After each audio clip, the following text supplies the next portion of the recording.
Naglabas ng paglilinaw si Mariel Padilla matapos muling mag-viral ang isang lumang video niya noong 2022 kung saan ipinagtanggol niya ang kwalipikasyon ng kanyang asawang si Senator Robin Padilla noong tumatakbo pa ito sa Senado. Sa resurfaced video, sinabi ni Mariel na si Robin ay nakapagtapos ng criminology at kahit noong nasa bilibid pa raw, ito ay nakapagpasa na ng batas kahit hindi pa senador.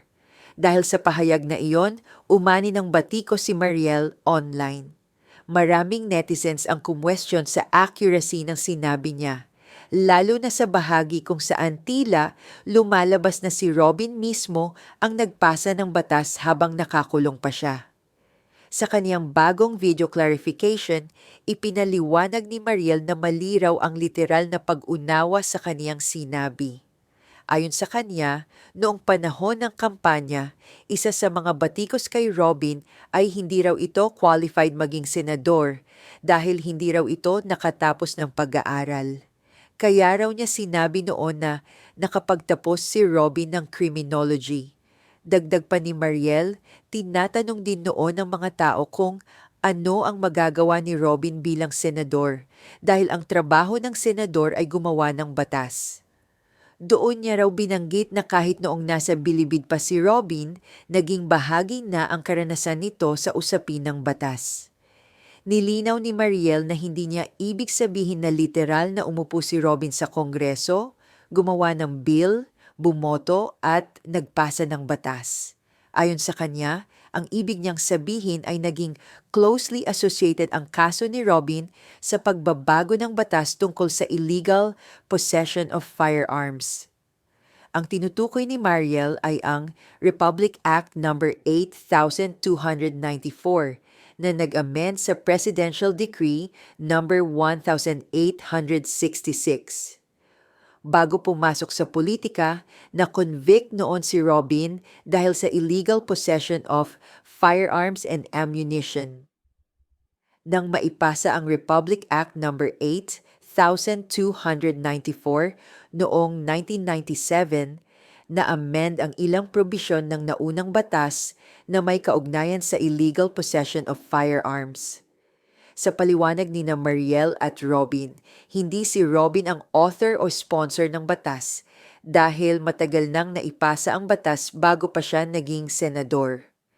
Pero madalas umanong naiuugnay ang kanyang kaso sa naging diskusyon tungkol sa amendment.